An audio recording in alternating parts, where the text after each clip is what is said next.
Boa noite, pessoal. Tudo bem? Vamos nos preparar para o nosso estudo fazendo a prece. Vamos agradecer a Deus e a Jesus por mais essa oportunidade. Estamos reunidos para aprender, refletir, entender melhor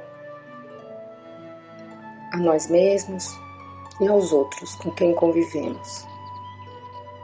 Pai nosso, que estais nos céus, santificado seja o vosso nome, venha a nós o vosso reino, seja feita a vossa vontade, assim na terra como no céu. O pão nosso de cada dia nos dai hoje, perdoe as nossas dívidas, assim como perdoamos os nossos devedores. E não nos deixeis cair em tentação, mas livra-nos de todo o mal. Que assim seja, graças a Deus, graças a Jesus. Vamos dar continuidade ao nosso estudo do livro Renovando Atitudes. Estamos no capítulo 30, Vínculos Familiares. Nesse capítulo vai ser feito um comentário a respeito do item 18 do capítulo 4 do Evangelho segundo o Espiritismo. Ninguém pode ver o reino de Deus senão nascer de novo. E o item 18 nos fala: os laços de família são fortalecidos pela reencarnação e rompidos pela unicidade da existência. A afeição real de alma a alma, a única que sobrevive à destruição do corpo, porque os seres que não se unem neste mundo senão pelos sentidos não têm nenhum motivo para se procurarem no mundo dos espíritos. Não há de durar senão as afeições espirituais. A rigor, família é uma instituição social que compreende indivíduos ligados entre si por laços consanguíneos. A formação do grupo familiar tem como finalidade a educação, implicando, porém, outros tantos fatores como amor, atenção, compreensão, coerência e, sobretudo, respeito à individualidade de cada componente do instituto doméstico. Com o Espiritismo, porém, esse conceito de família se alarga, porque os velhos padrões patriarcais, impositivos e machistas do passado cedem lugar a um clã familiar de visão mais ampla de vivência coletiva dentro das bases da reencarnação. Por admitir que os laços da parentela são pré-existentes à jornada atual, os preconceitos de cor, de sangue, sociais e afetivos caem por terra, em face da possibilidade de as almas retornarem ao mesmo domicílio, ocupando roupagens físicas conforme as necessidades evolutivas. As afeições reais do espírito sobrevivem à destruição do corpo e permanecem indissolúveis e eternas, nutrindo-se cada vez mais de mútuas afinidades, enquanto que as atrações materiais, cujo único objetivo são as ilusões passageiras e os interesses do orgulho, extinguem-se com a causa que os fez nascer. Assim, vemos famílias que adotam a eliminação quase total da vida particular. A atenção é focalizada de forma exclusiva no grupo familiar, cujos integrantes vivem neuroticamente uns para os outros. Bloqueiam seus direitos à própria vida, à liberdade de agir, de pensar e ao processo de desenvolvimento espiritual para se ocuparem de cuidados improdutivos e alienatórios entre si. Vivem uns para os outros numa simbiose doentia. Os elementos que vivem presos a esse relacionamento de permuta egoísta afirmam para si mesmos: se eu me sacrifico pelo outro, exijo que ele se dedique a mim. Não se trata de caridade, e sim de compromissos impostos entre dois ou mais indivíduos de juntos viverem visando ao bem-estar familiar. Na verdade, não estão exercitando o discernimento necessário para enxergar a autêntica satisfação de cada um como pessoa. Não nos referimos aqui ao companheirismo afetivo, tão reconfortante e vital à família, mas há uma postura obrigatória pela qual indivíduos se vigiam e se encarceram reciprocamente. Encontramos também outras famílias que não se formaram por afeições sinceras. Fazem comparações e observam características de outras famílias que invejam e que buscam copiar a qualquer custo. São as chamadas alpinistas sociais. Procuraram formar o lar afeiçoadas a modelos de elegância e a peculiaridades obstinadas de afetação social, moldando o recinto doméstico ao que eles idealizam a seu bel prazer com chique. Vestem-se à imagem dos outros, comparam carros, móveis, gostos e comidas, negam a cada membro de forma nociva a verdadeira vocação, tentando sempre copiar modos de viver que não condizem com suas reais motivações. Há muitas ainda outras agremiações familiares denominadas exibicionistas, em que os membros do lar se associam para suprir a necessidade que nutrem de ser vistos, ouvidos, apreciados e admirados. Ajudam-se mutuamente, ressaltando uns a imagem dos outros e focalizando áreas que podem ser valorizadas pelo social, como, por exemplo, beleza física ou recurso financeiro. As pessoas vaidosas desse tipo familiar, quando bem-sucedidas ou conceituadas, alimentam exibição sistemática diante dos outros, como forma de compensação ao orgulho de que estão revestidas. Assim considerando, os laços de família formados em bases de fidelidade, amor, respeito e dedicação perdurarão pela eternidade e serão cada vez mais fortalecidos. Os espíritos simpáticos envolvidos nessas uniões usufruem indizível felicidade por estar juntos, trabalhando para o seu progresso espiritual. Quanto às pessoas unidas pelo amor móvel do interesse, elas não estão realmente em nada unidas uma à outra. A morte as separa sobre a terra e no céu, conforme nos certifica literalmente o texto de O Evangelho segundo o Espiritismo. Vamos ver aqui em Emmanuel, no nosso Amor Fraternal, capítulo 141. Vamos complementar sobre a família. Permaneça o amor fraternal. Uma passagem de Paulo em Hebreus 13:1. As afeições familiares, os laços consanguíneos, as simpatias naturais podem ser manifestações muito santas da alma, quando a criatura as eleva no altar do sentimento superior. Contudo, é razoável que o espírito não venha a cair sob o peso das inclinações próprias. O equilíbrio é a posição ideal. Por demasia de cuidado, inúmeros pais prejudicam os filhos. Por excesso de preocupações, muitos cônjuges descem às cavernas do desespero, defrontados pelos insaciáveis monstros do ciúme que lhes aniquilam a felicidade. Em razão da invigilância, belas amizades terminam em abismo de sombra. O apelo evangélico, por isso mesmo, reveste-se de imensa importância. A fraternidade pura é o mais sublime dos sistemas de relações entre as almas. O homem que se sente filho de Deus e sincero irmão das criaturas não é vítima dos fantasmas do despeito, da inveja, da ambição, da desconfiança. Os que se amam fraternalmente alegram-se com o júbilo dos companheiros. Sentem-se felizes com a ventura que lhes visita os semelhantes. As afeições violentas, comumente conhecidas na Terra, passam vulcânicas e inúteis. Na teia das reencarnações, os títulos afetivos modificam-se constantemente. É que o amor fraternal, sublime e puro, representando o objetivo supremo do esforço de compreensão, é a luz imperecível que sobreviverá no caminho eterno.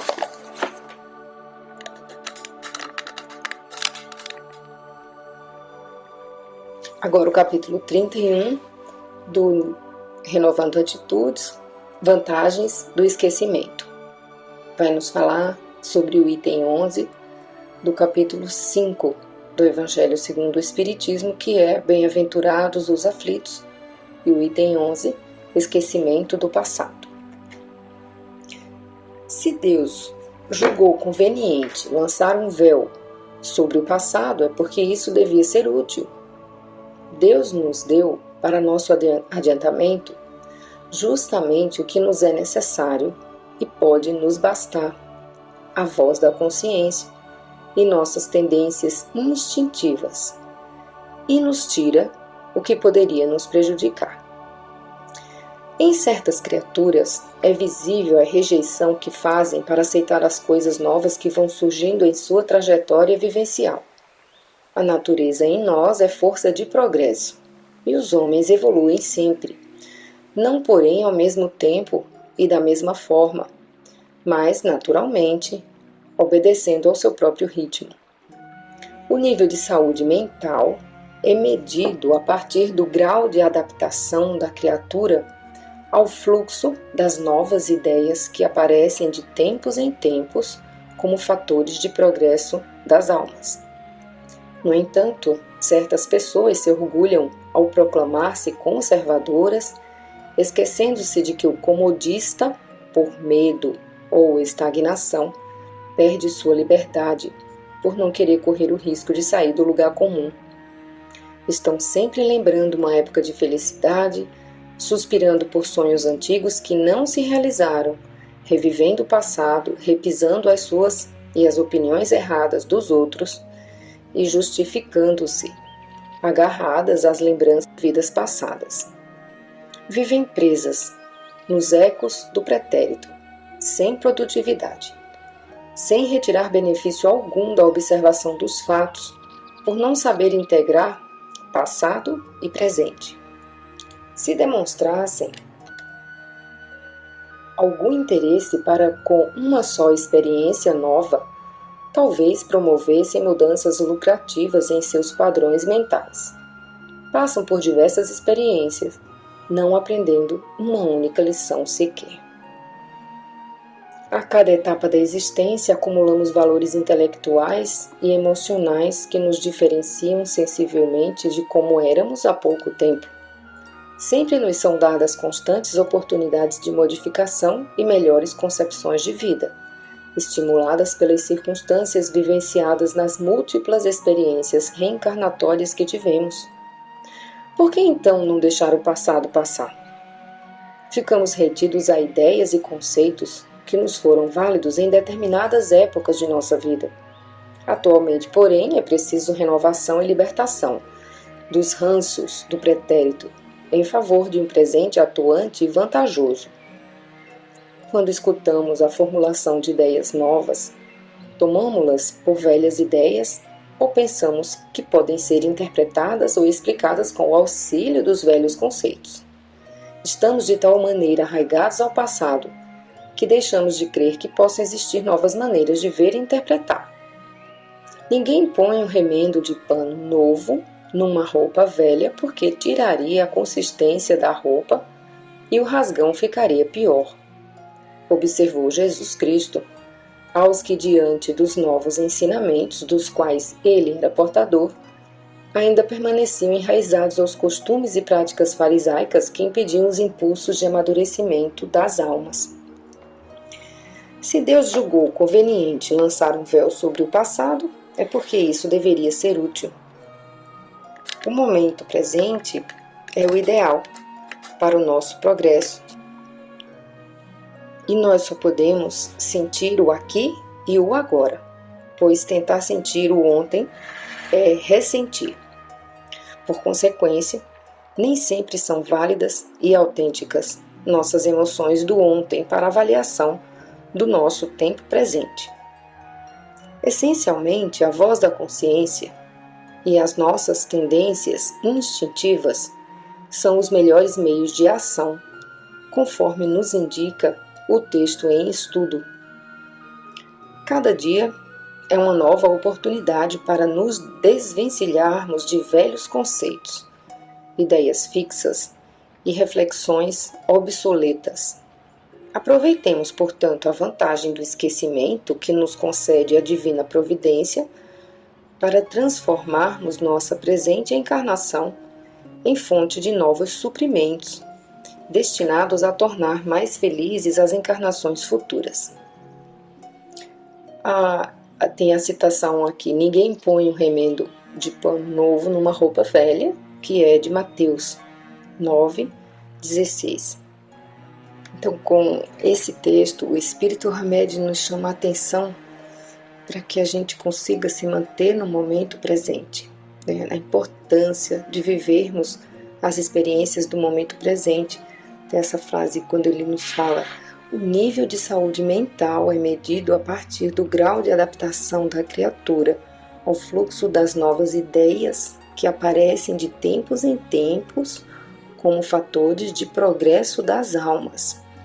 Isso nos mostra a importância de não termos um apego excessivo às vivências do passado, às situações do passado, e que possamos entender faltas e vivências como um caminho para se chegar aonde estamos, analisar possíveis mudanças de rota, né, que é muito importante. E ele fala do passado, dessa própria encarnação atual, mas também ele nos traz a reflexão a respeito do esquecimento do nosso passado nas experiências reencarnatórias mais distantes, né, que é providencial o esquecimento, né, para que a gente use a experiência atual, as ideias atuais, todas as coisas que nos forçam a fazer as mudanças, para que a gente realmente use no sentido do progresso. E a outra frase que é muito boa, impactante, é que quando ficamos retidos a ideias e conceitos que nos foram válidos em determinadas épocas da nossa vida, não enxergamos que, no momento, é preciso renovação para se libertar dos ranços do passado. Aí o presente realmente vai ser mais vantajoso. A experiência aceita dessa forma vira lição mesmo, de verdade. E vamos ver como Emmanuel nos fala a respeito de correções que são necessárias na nossa vida. Capítulo 88, o livro Pão Nosso. Se suportais a correção, Deus vos trata como a filhos, pois que filho há a quem o pai não corrija? Passagem de Paulo, Hebreus 12:7. Bem-aventurado o espírito que compreende a correção do Senhor e a aceita sem relutar. Raras, todavia, são as criaturas que conseguem entendê-la e suportá-la. Por vezes, a repreensão generosa do alto, símbolo de desvelado amor, atinge o campo do homem traduzindo a advertência sagrada e silenciosa, mas na maioria das ocasiões, a mente encarnada repele o aguilhão salvador, mergulha na noite da rebeldia, elimina possibilidades preciosas e qualifica de infortúnio insuperável a influência renovadora, destinada a clarear-lhe o escuro e triste caminho. Muita gente, em face do fenômeno regenerativo, apela para a fuga espetacular da situação difícil e entrega-se inerme ao suicídio lento, abandonando-se à indiferença integral pelo próprio destino. Quem assim procede não pode ser tratado por filho, porquanto isolou a si mesmo, afastou-se da providência divina e ergueu compactas paredes de sombra entre o próprio coração e as bênçãos paternas. Aqueles que compreendem as correções do todo misericordioso reajustam-se em círculo de vida nova e promissora. Vencida a tempestade íntima, revalorizam as oportunidades de haver, servir e construir, e fundamentados nas amargas experiências de ontem, aplicam as graças da vida superior com vistas ao amanhã. Não te esqueças de que o mal não pode oferecer retificações a ninguém. Quando a correção do Senhor alcançar-te o caminho, aceita ou humildemente convicto de que constitui verdadeira mensagem do céu.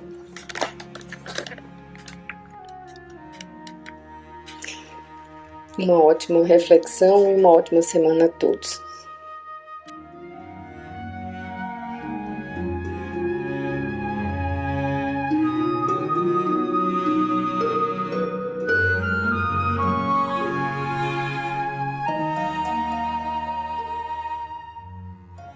Boa noite a todos. Vamos então dando sequência ao encontro desta noite, recordando então aquela ideia que vimos na semana anterior, sobre aquele espírito que no plano espiritual não recordava-se dos grandes afetos, não recordava-se das afinidades, das afeições que ele sabia que tinha. Ele já estava numa situação de trabalho, de lutas, né, para poder resgatar ali aquela situação, preparar-se, na verdade, para os resgates futuros, para acalmar a sua consciência que se sentia tão culpada. E com isso ele se cristaliza nas recordações dos erros, nas recordações das vivências junto ali dos seus e acaba não vivendo como um espírito desenfaixado do corpo. E com isso, então, ele não abre o campo mental para as recordações. E com certeza tudo isso nos fez refletir, nos fez pensar, né? Porque ouvimos, morreu, descansou, né? Enfim, ouvimos tantas coisas, mas nós que estudamos a doutrina, nós espíritas, temos essas vozes que nos falam e que nos trazem esses depoimentos, nos recordando que é uma continuidade daquilo que estamos construindo aqui, né? E foi isso que ele encontrou. Então, com certeza, refletimos nesse sentido e buscando então um ponto muito, muito importante do Evangelho, que é justamente aquele que a mão esquerda não sabe o que faz a direita, quando nós temos lá a seguinte colocação de um espírito protetor: pensai que ao fazer o bem, trabalhais para vós e para os vossos. Muitas vezes nos afastamos da ação, das boas atitudes, da ação propriamente dita, né, que gera ali algo que alcança, que modifica, que traz um novo rumo para aquele que recebe aquela boa ação. Porque nós espíritas precisamos ter em mente, todos nós, né, independente, mas que nós, né, saibamos que a oração é importantíssima, mas não basta a oração. Quando sabemos que alguém está passando por uma situação, e sempre devemos estar atentos aos infortúnios ocultos, porque esses não nos chegam, né? Não basta a oração, que tem muito valor, mas é preciso a ação. A oração não coloca uma comida na mesa naquele que, por alguma razão, não tem o que colocar à mesa para alimentar a sua família. Então, é importante que nós entendamos, porque muitas vezes nos fechamos num egoísmo doméstico e nos esquecemos desse grande ensinamento. Pensai que ao fazer o bem, trabalhais para vós e para os vossos. Então, aqueles que são objeto da nossa afeição, dos nossos cuidados mais diretos, mais intensos, eles também serão beneficiados com as nossas boas ações. Então, que tenhamos sempre em nossos corações a piedade, né?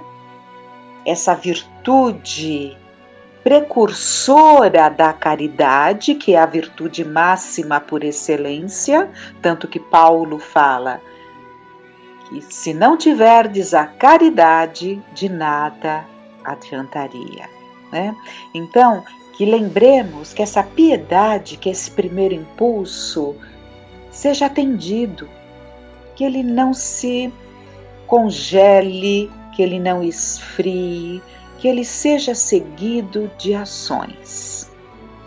Mas vamos então para o nosso aprendizado, que para que nos sintamos mais motivados às mudanças tão necessárias, às atitudes tão necessárias que os tempos nos pedem mais do que nunca, vamos retomar no mesmo capítulo do livro Ação e Reação, em que naquela assembleia, em que Druso estava conversando ali com aquele grande número de espíritos endividados, comprometidos, se preparando para um retorno, para futuros resgates, retorno ao campo da carne, há um momento em que, vamos lá, calando-se o dirigente da casa, levantou-se da assembleia uma senhora triste e, caminhando até nós, dirigiu-se a ele em lágrimas. Meu amigo, releve-me a intromissão. Quando partirei para o campo terrestre com meu filho? Tanto quanto posso, visito-o nas trevas. Não me vê, nem me escuta. Sem se dar conta da miséria moral a que se acolhe, continua autoritário e orgulhoso.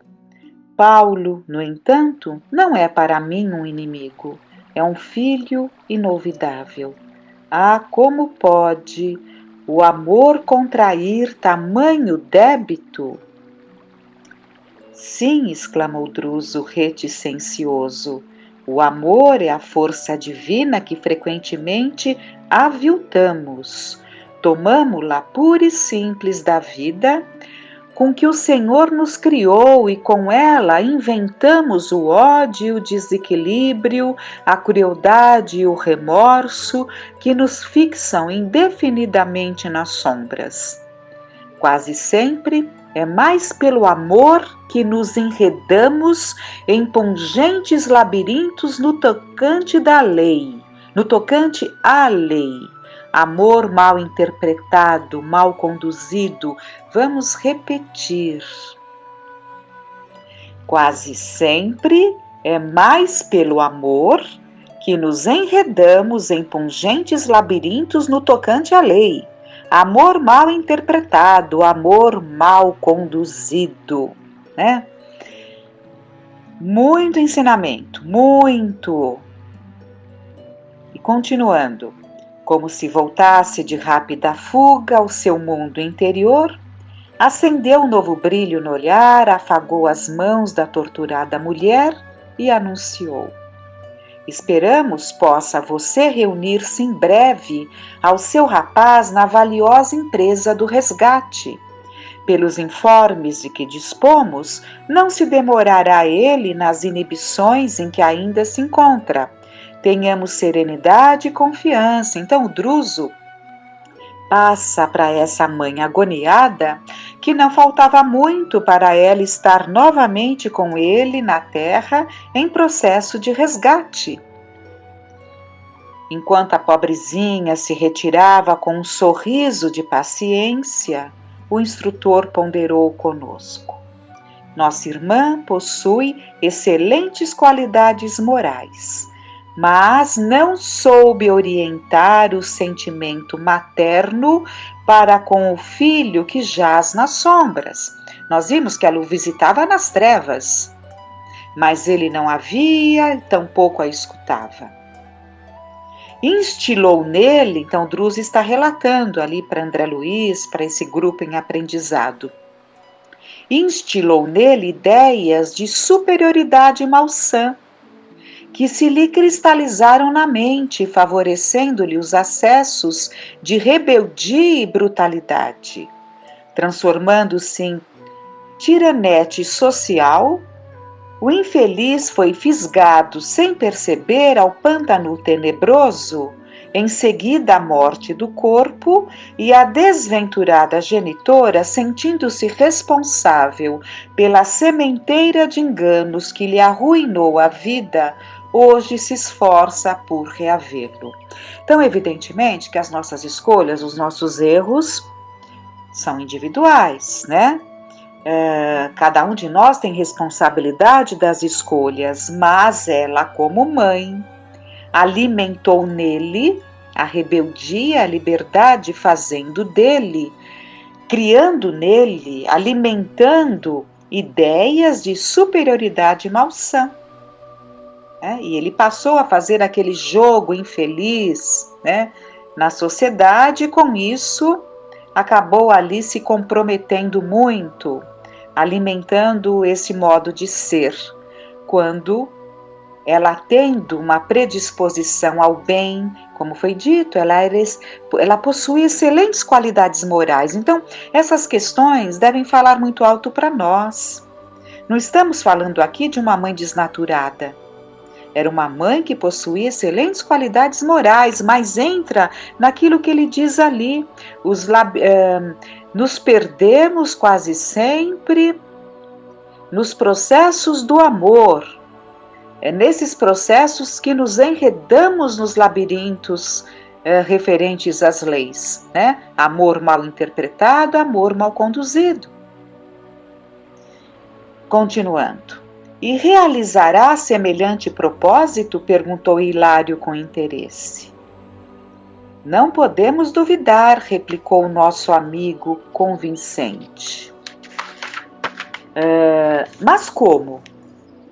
Nossa amiga, que amoleceu a fibra da responsabilidade moral no excesso de reconforto, então ela facilitou muito o reconforto, e amoleceu também a sua própria fibra moral, Nossa amiga que amoleceu a fibra da responsabilidade moral no excesso de reconforto, voltará à reencarnação em círculo paupérrimo, recebendo aí, quando novamente mulher jovem, então desprotegida, o filho que ela própria complicou nas antigas fantasias de mulher fútil e rica. Ser-lhe-á, na carência de recursos econômicos, a inspiradora de heroísmo e coragem, regenerando-lhe a visão da vida e purificando-lhe as energias na forja da dificuldade e do sofrimento. E podemos nos perguntar, mas como uma mulher, que foi dito, nossa irmã possui excelentes qualidades morais. Como que uma mulher que possui excelentes qualidades morais, em seguida é dito que ela se complicou nas antigas fantasias de mulher fútil e rica?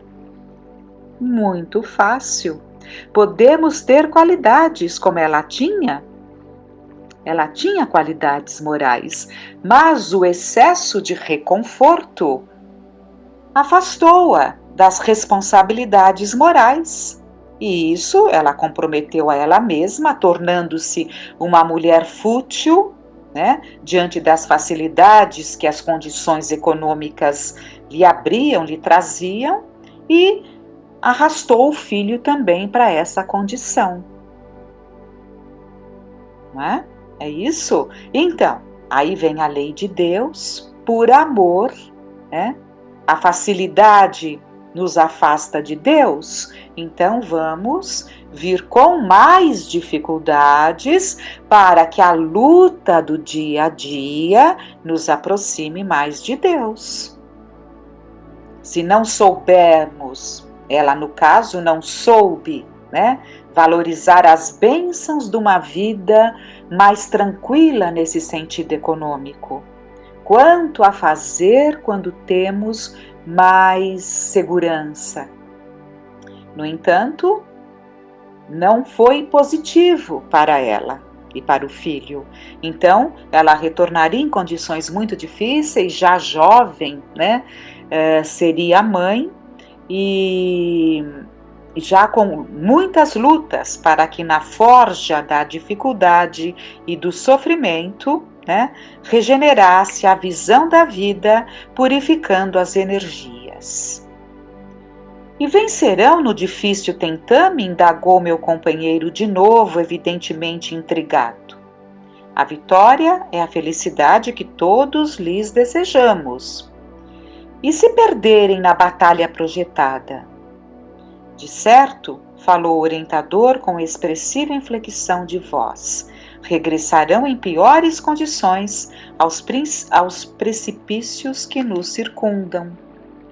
Depois de um sorriso triste, Drusa juntou: cada um de nós, os espíritos endividados, em renascendo na carne, transporta consigo para o ambiente dos homens uma réstia do céu que sonha conquistar, e um vasto manto do inferno que plasmou para si mesmo, porque essas condições difíceis são criadas por nós mesmos.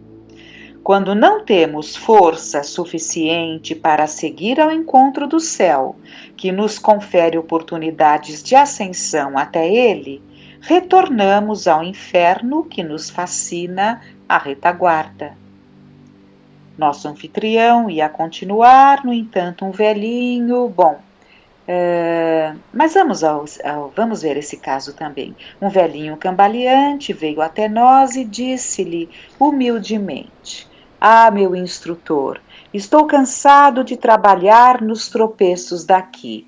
Há 20 anos carrego doentes loucos e revoltados para este asilo. Quando terei meu corpo na terra para descansar no esquecimento da carne aos pés dos meus? Drusa afagou-lhe a cabeça e respondeu comovido: Não desfaleça, meu filho, console-se. Também nós, faz muitos anos, estamos presos a esta casa por injunções de nosso dever. Sirvamos com alegria. O dia de nossa mudança será determinado pelo Senhor. Calou-se o ancião de olhos tristes. E muitas vezes nós falamos, mas nem sei se acreditamos, né, que os pedidos são imensos para o retorno ao campo da carne, né? Quem está aqui pode achar que não é fato, mas é.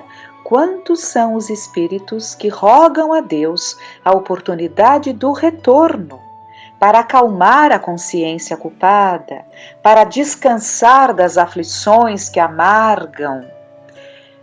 No entanto, essas condições não são criadas de imediato. Ao tempo da espera, enquanto se semeia também no plano espiritual, esse senhorzinho trabalhava, né, levando ali para o asilo, para essa casa de infortunados, ajudando aqueles que estavam em condições mais difíceis, né? E assim se dá, e assim deve ser. Então, repensemos muito. Esses estudos são para abrir a nossa mente para o entendimento. É muito importante aclararmos o nosso entendimento.